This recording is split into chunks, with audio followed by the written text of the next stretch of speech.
guys, you should put some headphone on.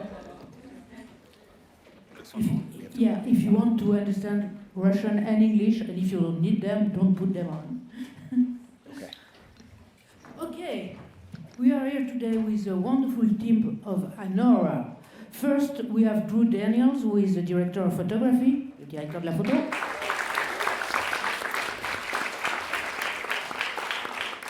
Then we have Karen Karagulian. I hope I don't mispronounce your name. Karen. Karen. Very good. Mr. Toros.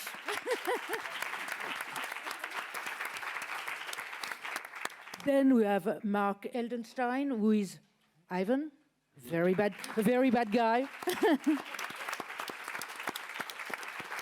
Then we have Yuri Borisov, who is Igor.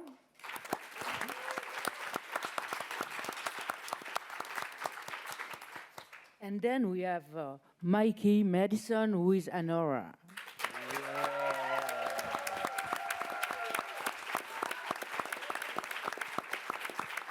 And Vache Tomashen, who is Stanzik. Garnick, yes. And last but not least, Sean Baker as a director. Oh. Thank you. Thanks, guys. So my first question will be for you, Sean. Where does this incredible character came from? Of ANORA? Mm-hmm. The character? Yeah. Well, let's see. After we broke meaning the plot that broke the script. Sorry, this is like the first time I'm talking about the film, everybody. So bear with me. The first time when I got to the place of knowing that this film was about a young sex worker, what I normally do with all of my films is first meet with my consultants or choose consultants to come onto the film. In this case, Andrea Werhon, who's an amazing writer and has a book called Modern Horror, brought her on as our chief consultant, and started just exploring, character and what would make ANORA and what would properly represent a young sex worker in New York City. But Mikey had so much to do with the development of ANORA. I wrote the script for Mikey. When we first broke the idea, we actually had a meeting with Mikey and asked if she was interested.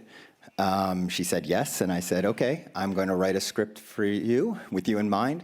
I'll come back to you in 3 months. It took a year, but we were in touch that whole time, and as it was fleshing out, we were discussing the character, and so really, yeah, that's really how it began. Mikey really has so much to do with the development of it, so maybe perhaps you want to talk a little bit about it, about the character. Yeah, Sean reached out to me, and I was very surprised that he wanted to work with me, very excited, and I had never had anyone write a character for me before, so I was in disbelief that it was happening, but just accepting it and very excited. But yeah, we kept in touch the whole time that he was writing and talked to each other a lot about the character and what we wanted to portray, and so it was very collaborative in that sense. What about you, Drew? How did you work on the film? Because there are so many different sets. That must have been very difficult. Can you tell us a little about your work and the way you worked with Sean, whom you know from a long time? Yes. Well, he actually brought me on very early, and we did early scouts in New York, which was amazing because our prep process is not quite normal, like usually you have like a very specific set time to prep the film. Usually it's like 6 weeks, 8 weeks, whatever. You're in an office and it's like, it feels like a desk job and it's like, it's miserable. I hate that. Like I'm a cinematographer. I didn't become one to sit in an office. So with Sean, you're out in the streets, you're scouting and scouting and scouting. When you're scouting, you're writing scenes for locations, you're adapting what the script is to what you're finding. You're being inspired by the people that you meet and the locations that you find. And really a lot of the sculpting of what the film will become happens while we're scouting and finding ideas, and it's very unconventional. It doesn't feel like a normal film. It feels like much more on the ground and exploratory, and there's a lot of that process of finding it while you're making it. Very good. Please. Hi, good morning. Maria Guerra, Quinótico, Spain. Well, congratulations. Thank you for this dark, complex movie. My question is for Mr. Baker. What I saw, the central idea is the unbreakable dignity of ANORA. And I was wondering what was your central idea, the core, the concept, and also how did you balance that serious, terrible subject matter with the comedy? Thank you. Thank you for that question. I like the way you worded that, the dignity and the strength of ANORA, because I think I approached this film in terms of themes, not exact issues. I wanted this movie to explore different themes, and one of them is power, and levels of power, and power dynamics. And then also, yes, in terms of ANORA, she has her power. She's aware of her power. She's in control, even when the world around her is coming down on her. And so, yeah, so it was really just about the exploration of strength and power, so thank you for seeing that. And then regarding the balance of comedy, I always think that humor is necessary in human stories because, hey, look, it's part of our lives, We all use humor to cope, we use humor to get by, and I can't stand when I see a film devoid of humor or a story that's devoid of humor because this is not real. And I guess the challenge is balancing that. When you want to tell a story that is ultimately tragic, how much do you infuse humor and where? And so that becomes, a real balancing act along the way that I really have to give all the credit to my wonderful actors who truly helped me find that balance. And then, ultimately it's in post-production as well. But again, I just feel that without humor, it's not real. And so. Hi, thank you so much for this film. So I'm from French Chinese media Naiguan Film. So I have a question for Madame Mikey Madison. My question is, I find you are amazing in this film. So how did you prepare the particular Brooklyn accent you used for the film? Thank you. Thank you. Yeah, I worked with a dialect coach first to just kind of create a base for the accent, and then I got to New York a little bit early so that I could be in that environment and also talk to women who are from a similar place and talk to dancers as well, so I could figure out the kind of cadence that a lot of young women talk with, also with that Brooklyn accent combined. So that was important to me. And also just to really be very confident in the accent so that we can feel free to improvise and not worry about that. So that was one of the things that I was most concerned about wanting to feel comfortable in. And can I just add something? I'm from the tri-state area. I'm from Jersey originally. My name is Sean, not Sean. And I knew Mikey could do it, but it was that wonderful, that hearing her do the Brooklyn accent for the first time was like, oh my God, such a sigh of relief, and just knowing that she's nailing it. And I think she just nailed that New York accent. I love it. So I have a question for the three actors, the trio of the film. I try to pronounce that correctly. Vache, Yuri, and Karen. Thank you. Where did you find that incredible chemistry between the three of you? Because you're both threatening and hilarious. Who are you asking the question? The three of you. Hello. Hi. So Yeah, I'll actually, start, I that's a guess. very You wanna good start? question. Yeah, because we are from totally different places. Because I grew up in Yerevan, Armenia. Karen Karagulan was living in New York for 35 years, and Yura is a big star from Moscow, and that was kind of actors with different background. But thanks to Sean, we were able. He created that synergy in between us, and it worked out really well. So yeah, that's happened. Sir? I always say one of the incredible things about this cast is, as Vacha mentioned, we're like so different from different places, different acting backgrounds, different types of people. But every time we heard the word action, we melted together. And this was take after take. And for some reason, also, we were like very, very friendly together when there was no action. So Yeah.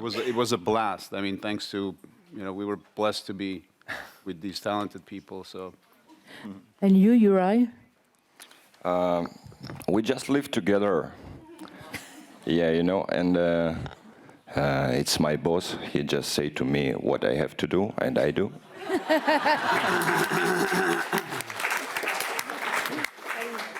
That's not how I see it. Hi, I'm Raúl Godínez from Sensacine Latam. First of all, I have the most fun watching your film. Congratulations. My question is for Sean and Drew.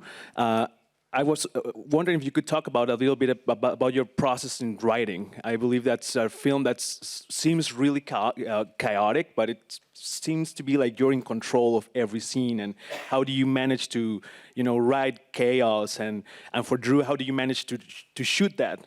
Especially on the living room scene, when it seems like everything is going on, but you have everything covered. So I was wondering if you could both talk about it. Thank you very much. Sure. Do you want to start? Sure. Okay, go ahead. Can I talk about the writing a little bit? And because it was all the same thing, because you have to be able to adapt to change. And I think Sean's movies are so much about discovery that there was, sometimes we would get there in the morning and we'd have to completely refigure something out. And it was really fun. It kept it fresh. I think sometimes when you are making a film, you get really obsessed with certain ideas or really stuck on like images or what your expectation for the film is. And I think when you work with Sean, you have to be very open to discovery and adapting and changing. And the chaos factor, I love it. Some DPs I feel like probably hate it. But I feel like in every film, I try to even add a little chaos back into it because you over-prepare the thing.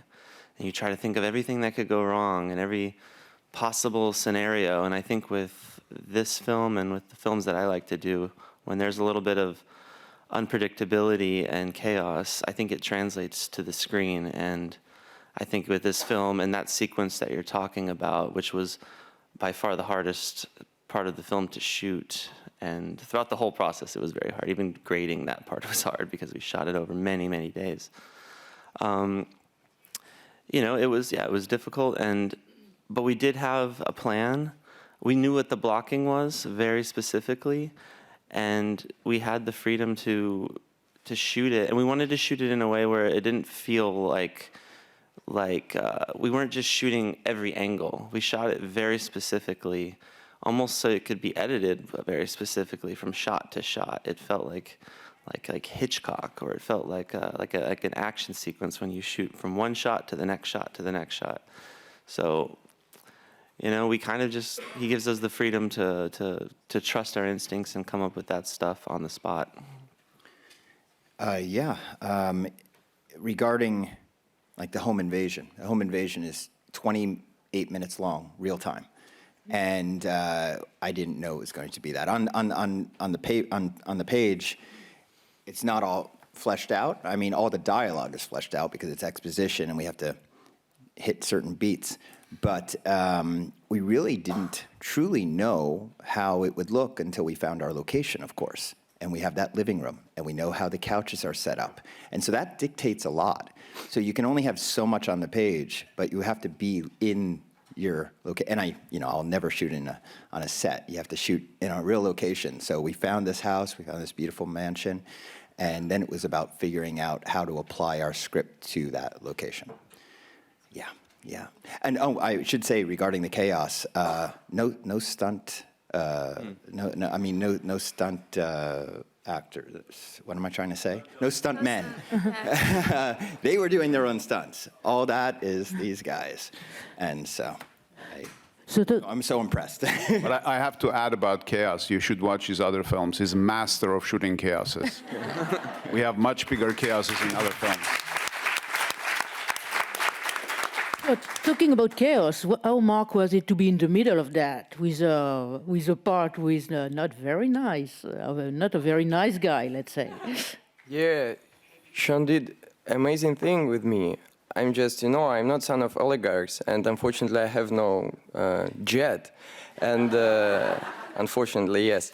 And Ivan, it's like another dark side of me, and I had never known about it, and Sean just opened it for me, and thank you, and now I like it, because it's interesting energy, you can do everything you want, and you have money, and it's a total freedom, and So he created a monster. Thank you, Sean. But I have to say that monster was already there. Can I quickly just tell the story about how you came on the project? Yes. So I owe so much to Yura, because Yura was the one who suggested Mark for the role. We reached out to Mark. We had a Zoom call with Mark. We told him, okay, there is some sexual content, perhaps some nudity. He was like, oh, whatever. We gave him the page, the sides to read. He sent us back his video audition within an hour or two. Nude. Nude with a vape. Facing away from camera, so it was just his little butt. But I was like, okay, how can we not give the role to this guy? And the stuff that everybody brought was just so incredible, but these guys just truly embraced their characters, and to the point where I could trust them with giving me ideas. I wanted to hear their ideas. So, for an example, the flip on the bed in the very beginning that gets a big laugh, got a big laugh yesterday.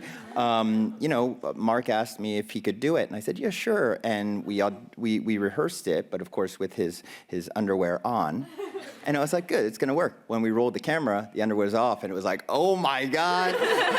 It was my second shooting day, and I didn't know how to work with Sean Baker, and that's, I just tried to do it. Yeah, and after this, I realized that, it's absolutely freedom here. We can do everything you want. Yeah. Good morning. My name is Chiara Ugolini. I'm from Rome, Italy. My question is for Sean Baker. Even if they are two totally different movies, it's impossible while watching your movie don't think about a romantic comedy cult like Pretty Woman because of the proposal Vanya does. So I would like to ask you if you had this movie in your mind somehow, and how did you work to be so totally different and from that movie? Thank you. Thank you. No, interestingly enough, it wasn't until hindsight that I looked back. I was halfway through my edit that somebody actually called out the fact that it has similarities to Pretty Woman. I grew up in the 80s. I think that probably Pretty Woman had an effect on me. I was, I think that's, or maybe it was a subconscious influence. I'm not sure. But it was important for me to keep this based, even though I was going for using tropes of romantic comedies and stuff, it was ultimately, important for me to then ground it in a true reality. Yeah, that I don't think Hollywood would exactly tackle. Yeah. Greetings and salutations, Mr. Baker and the whole team. Thank you for such a brilliant film. I was very impressed how you managed to write such sincere, kind, and deep Russian and Armenian characters while you're as an American filmmaker. So, okay, of course, you worked very close with the whole team to do so. But can you tell us how you, found so many details that actually only native speakers can understand. And so can you tell us about your sources of inspiration? And of course, my Russian and Armenian friends can add whatever you want to add.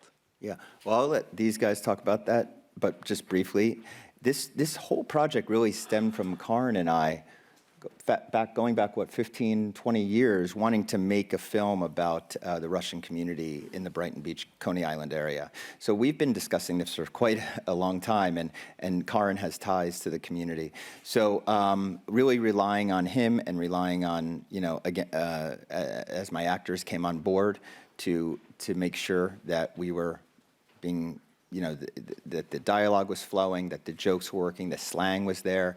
We had an amazing Russian consultant on the film, Albert Radinsky, and he's amazing. He was our script supervisor as well. So there was always, we started with a full-length screenplay in English, and all of the Russian and Armenian had to be translated. So Albert did the Russian translation. Karin was involved, and Vache was involved with the Armenian translation. But it was always. I always had to make sure: are we hitting the right beats? How is this inflection? Sometimes I would have to actually line read in English, and they would understand what I was looking for in that, and help me achieve it. But maybe you guys can talk more about. And then on top of that, I'm sorry, one more thing.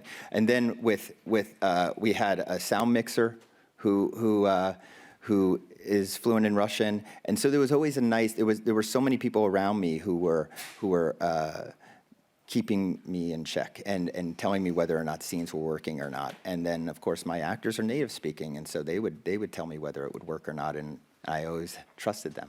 They understood my sensibility from seeing my other films and what I was looking for. So they knew I was looking for just like raw New York attitude, and they gave it to me in Russian and Armenian. Is that right, guys? I don't know. Yeah. So we've been talking about a Brighton Beach movie for since 2009, and we had other ideas. Then it's been in his head for 15 years. And if you have seen Sean's other films, you know how sincere he is to authenticity. So everything that was chosen, everything was, planned, was to detail. And of course, we all helped as much as we could. But put that aside, his sensibility about humor, like for example, I would say something in Russian or Armenian, a joke, and he laughs, and he doesn't understand, but he laughs. So he's able to kind of, it's been in him always. If you see his other films, it's also about backgrounds that he knows nothing about, but that's why I love this guy. I have a question for Sean. Hi, Sean. Thank you for an amazing film. You mentioned power in the first question, and I was wondering, if there is a specific reason why for all your recent films the characters are all sex workers, or is it all by coincidence? Thank you. Yeah, regarding, I guess, the last 5 films I've made around sex workers. Honestly, I didn't know it would go this direction. It was an organic thing. It came, I think, mostly from my research. I made a film called Starlet 5 films back, in which I kind of was introduced to the adult film world. That put me in touch with many sex workers. I stayed in touch with them, became friends with them. But what I realized was that, number one, there's a million stories to be told in that world. And secondly, as I got closer to them and heard their stories, it became, if there is one intention with all of these films, I would say it's by telling human stories, by telling stories that I hopefully are universal, meaning that anybody in the world can identify with our lead characters, at least on an emotional level, it's helping remove the stigma that's applied to this livelihood, that's always been applied to this livelihood, and one that I think is quite unfair. So I don't know if it'll continue, but we've already been talking about the next one, and it involves a sex worker. So let's see what happens. Yeah. So I'd like Miki to tell us a little about the character. How did you approach her? And who is ANORA for you? Is she an heroine? She's so dignified and so strong. Can you tell us about that? Yeah, Annie is someone who feels very far away from who I am, but I really liked that because it meant I could really completely create a character that's completely different from me in terms of physicality and voice and attitude. And so I had a long time to think about the character, a year from meeting Sean. And even whilst I was doing other projects, I was still thinking about this character every single day. And so I read lots of books by sex workers, documentaries, and we mentioned Andrea Werhoon, who was a consultant, and her book, her memoir, Modern Whore, I felt that her and Annie would be friends and that they, to me, I felt I pulled a lot from her as a person and her experiences. And then also when I got to New York, speaking to other women that live similar lives as Annie, like Luna, who is wonderful, wonderful in the film. And she was really generous with her time, just telling me stories about her life and her experience. So that was things I pulled from as well. Yeah, but I think I also just, it was important to me that to make Annie very hopeful. So, yeah. It's Yannis Rouzeos from Greece. Thank you for the beautiful film. I really admire your works, Mr. Baker. I would definitely like to hear about your opinion about the film. Is it somehow a sarcastic approach to a Cinderella story inside wild capitalism? This spectacular complex of contradiction, of buying and sharing that exists in all kinds of relations inside the extreme capitalism of our days. And secondly, Mr. Edelstein and Miss Madison, I would definitely like to know if romanticism in your approach of your characters somehow still exists in this context of extreme capitalism. Thank you. Mm-hmm. Extreme capitalism. Yeah, well, you know,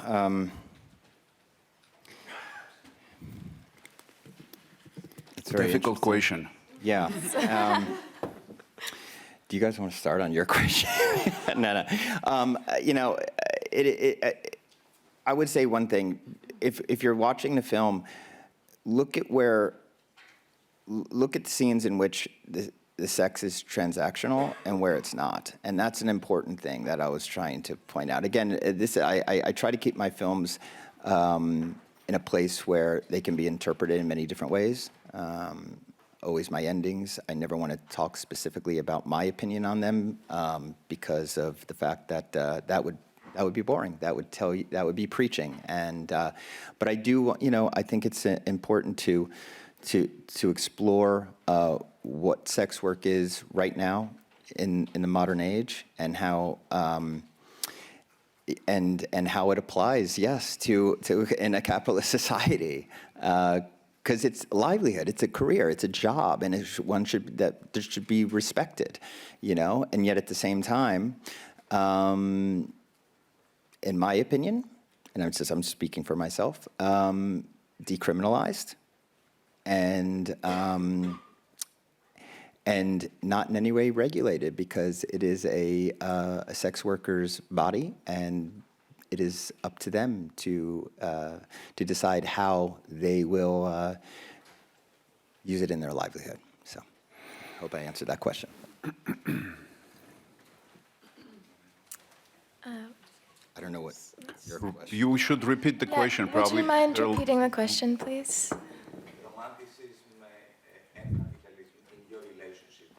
Romanticism in these great contradictions. I don't Sorry. fully understand it. It's a very interesting question, but we don't know what can we say about it. Sorry. Romanticism is the same in any society. What's the difference between if it's in capitalism or socialism? That's the difficult part of answering your question. No? Thank you, dude. Yeah. Oh, okay. Okay. Hello, I'm Ana from Spoiler Time, Mexico. Something that I find so special about your films is how you write these very unique and peculiar characters. And in this case, as you say, you wrote the script for Miss Madison, which I think I can speak on behalf of many people. We are very grateful about that. And I mean, you also work with a lot of very experienced actors, and you also work with non-actors. So my question is, how do you find them? How do you manage to find people who are so perfect for their roles, which includes everyone in this table? Thank you. Yeah, I absolutely love this cast. I'm so proud of it. I'm so proud. My proudest casting, my proudest credit on the film is casting, quite honestly. But if I went into how every single person came on to this film, we'd be here all day. But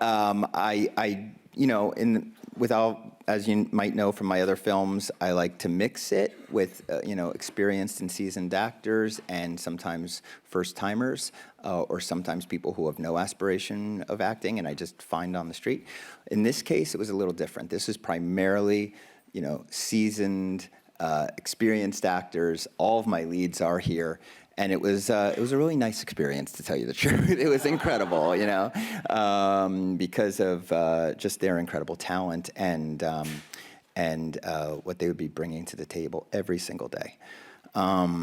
Yeah. Hi, I'm Marc Garriga from Catalonia Radio in Barcelona. Excuse me, I can't stand up. Yesterday, filmmaker Ali Abbasi reminded us that Kurt Vonnegut said that in America there are two kinds of people, winners and losers.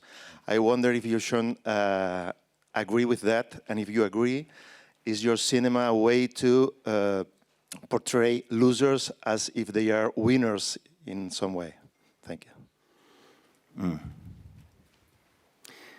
I don't like to call anybody a loser, I think that everybody has dreams, everybody has aspirations, and there are people who are unfortunately put in a economic level that they can't control, but it doesn't mean we should judge them that way. I think that, look at what's happening in the U.S. right now. It's probably what's happening in many parts of the world in which our middle class is gone, and we have people who are barely scraping by every day, and then we have the billionaires.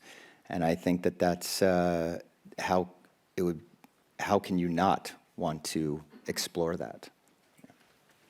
There are wonderful sex scenes in the movie. Where they are to shoot for you two, and for you, Sean, how did you approach them?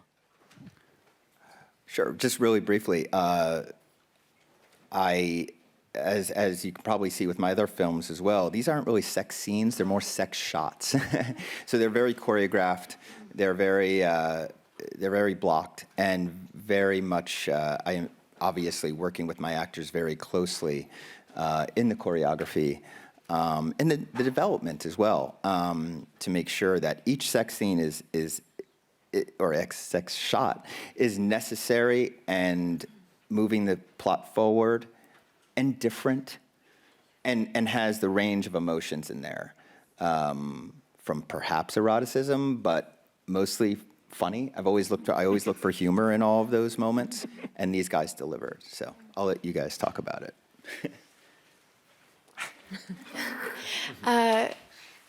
We spoke about the sex scenes a lot because in the script it would say they have sex, and so we're like, okay, well, what would that look like? And so we would talk about different positions, and Samantha Kwan and Sean would demonstrate before what they would want it to look like. So this position or that position, and she's my producer and wife.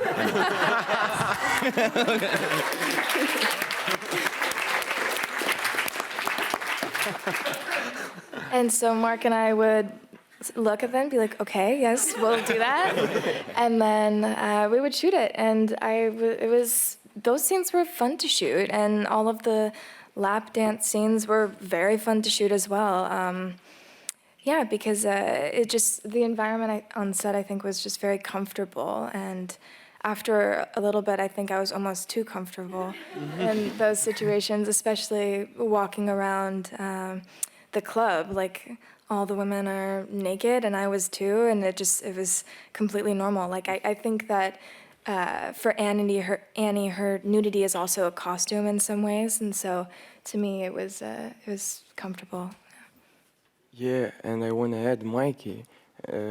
She's a huge professional, and I'm very grateful to Mikey because you know, it's usually you have to ask, can I do like this or can I do like this? And Mikey, you know, at our first day, she said, you can do everything that Sean will said. You can do everything. Yeah, you can do it. And it was like, okay. And then it was like, not sex shots, you know, it's love shots. You know, it's a concentration of love, of atmosphere of our set. It's like, oh, okay, one more sex scene. Yeah, it's amazing. It's not like sex scene. Yeah, it's just our regular day. Yeah, great. Yeah, okay, we can do it. Yeah, and yeah, thank you guys for this experience. So you had no intimacy coordinator? You did all yourself? We did not. No, I think that with intimacy coordination, it's a case-by-case basis, a film-by-film basis. And if an actor requests one, of course, 100%. And I support that, and I think it actually is very important. But I have directed approximately 10 sex scenes throughout my career. I'm very comfortable doing so. So if my actors are okay with it, we collaborate and we work together. Again, my wonderful producer and wife, Samantha Kwan, is very much involved. And it's as a producer, along with Samantha and Alex Coco, it is our #1 priority to keep our actors safe, protected, comfortable, and involved in the process. Yeah, and I also want to mention that I was given a choice if I wanted to bring in an intimacy coordinator or if I just wanted to work hand in hand with Sean and Sammy. And to me, because I had already created a really comfortable relationship with both of them for about a year, I thought that that would be what I was most comfortable with. And it ended up working so perfectly. And there was never a moment where I felt anything other than like completely free in those scenes. Also, I think because my character is in control of a lot of the sex scenes and lap dance scenes, she's the one who is guiding those interactions. And so to me, I felt very like strong that I'm comfortable to do that. Yeah. There are sex scenes, but there are also a very violent scene and funny too when you tied her up. And how did you work on that? Because was it more difficult for you, violence than sex, or was it the same as an actress? I think it was similar, kind of, but yeah, it was important to me that I do all the stunts myself and that there's no body double, no stand-in for me, because I wanted you to see my face. And when Yura and I didn't know each other very well, but he was like, no, I want you to actually hit me in the face. And I was like, okay, this is amazing. I love this. And so we were really fighting each other, and Yura's incredibly strong. So I was fighting with all of my strength, and he was still holding me. So it was very exhausting to shoot, very fun. And yeah, I don't know if I'll ever have an experience like that again. But also, Lindsay, who plays Diamond in the film, her and I get into a brawl, and that was the craziest thing I've ever experienced in my life, because we're literally, I remember on set, Sean was like, okay, so you punch her, and then you grab each other and knock this lamp over, or roll over this table, fall on the ground here, okay, go. And Lindsay and I looked at each other and we were like, all right, let's do this. And we did, and it was crazy.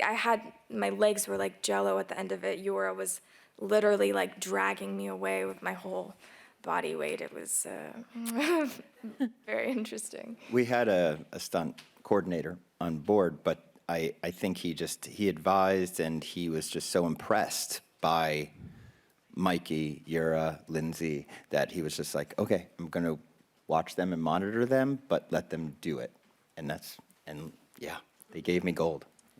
Okay, thank you very much, guys. And that's wonderful film.